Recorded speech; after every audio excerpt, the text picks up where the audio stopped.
Operation सिंदूर 22 अप्रैल को पहलगाम में हुए विभत्स आतंकवादी हमले के शिकार मासूम नागरिकों व उनके परिवारों को न्याय देने के लिए लॉन्च किया गया था। इस कार्रवाई में 9 टेररिस्ट कैंप्स को टारगेट किया गया और पूरी तरह से इसे बर्बाद किया गया। पाकिस्तान में पिछले 3 दशकों से टेरर इंफ्रास्ट्रक्चर का निर्माण हो रहा है। इसमें recruitment, indoctrination centres, training areas व लॉन्च पैड शामिल थे, जो पाकिस्तान और पाक अधिकृत जम्मू कश्मीर POJK दोनों में फैले हैं। Operation Sindoor was launched by Indian Armed Forces to deliver justice to the victims of Pahalgam terror attack and their families. 9 terrorist camps were targeted and successfully destroyed. Over the last 3 decades, Pakistan has systematically built terror infrastructure. It is a complex web of recruitment and indoctrination centers, training areas for initial and refresher courses, and launch pads for handlers. These camps are located both in Pakistan as well as Pakistan-occupied Jammu and Kashmir areas. Some of the well-known training camps are located, as you can see on the screen. They are distributed from Savai Nala in the north, counting to approximately 21, ending at Bhagalpur to the south. इन लक्ष्यों का चयन विश्वसनीय intelligence सूचनाओं के आधार पर हुआ ताकि आतंक गतिविधियों की रीढ़ तोड़ी जा सके, और यह खास ध्यान दिया गया कि निर्दोष नागरिकों और सिविलियन इंस्टॉलेशन को नुकसान न पहुंचे। The selection of these targets for Operation Sindoor was based on credible intelligence inputs and role of these facilities in perpetrating the terror activities.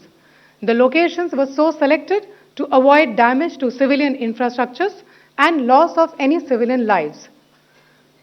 This was done with due diligence, and the camps selected for targeting and their engagement will now be shown to you one by one. POJK के target मैं आपको बताना चाहूंगी। सबसे पहले सवाई नाला camp Muzaffarabad, जो कि POJK के लाइन ऑफ कंट्रोल से 30 किलोमीटर दूर है। यह एक लश्कर तौयबा का ट्रेनिंग सेंटर था।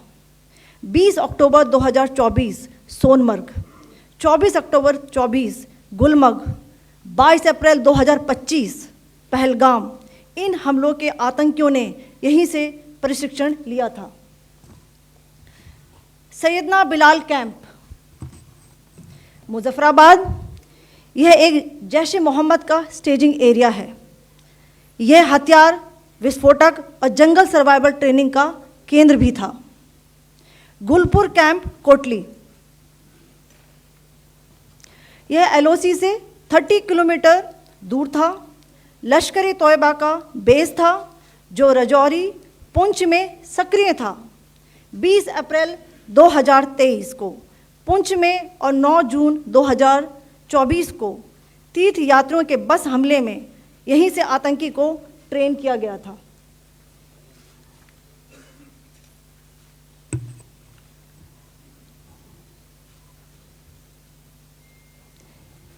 बरनाला कैंप बिम्बर, यह LOC से 9 किलोमीटर दूर है। यहाँ पर हथियार, हैंडलिंग, IED व जंगल सर्वाइवल का प्रशिक्षण केंद्र था। अब्बास कैंप कोटली,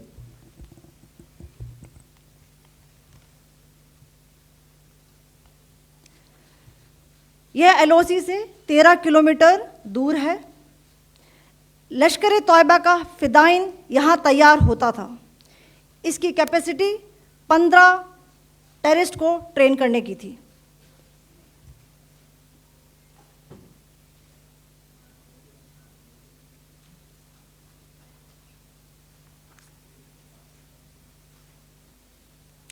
अब मैं पाकिस्तान के अंदर के टारगेट से अवगत कराना चाहूंगी।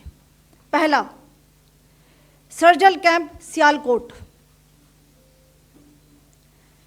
यह अंतर्राष्ट्रीय सीमा से 6 किलोमीटर की दूरी पर है, सांबा कठुआ के सामने।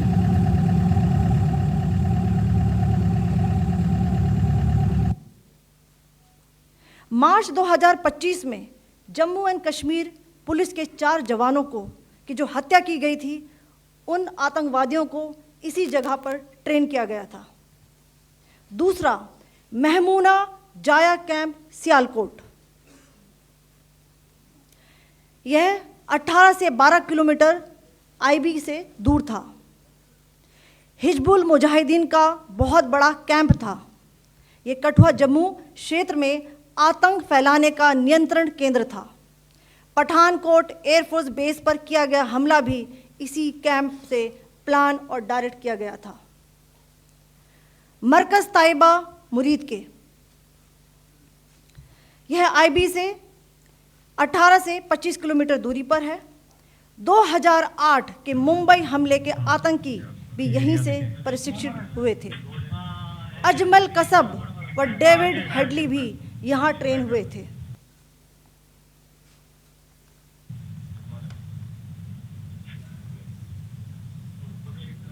आगे दूसरा आया।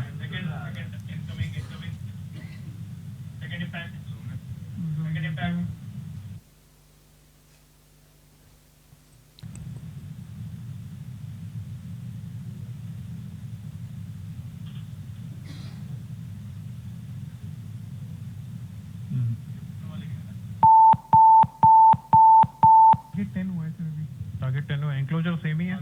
7 it is hit the target. हाँ हाँ।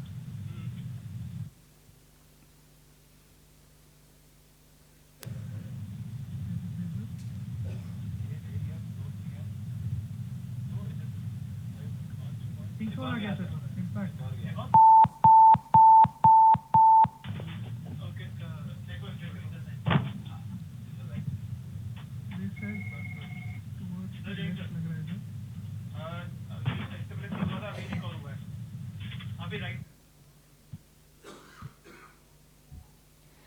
मरकज सुभान अल्लाह भावलपुर, यह इंटरनेशनल बाउंड्री से 100 किलोमीटर दूर है। जैश ए मोहम्मद का मुख्यालय था। यहाँ पर रिक्रूटमेंट, ट्रेनिंग व इंडॉक्ट्रिनेशन का केंद्र भी था।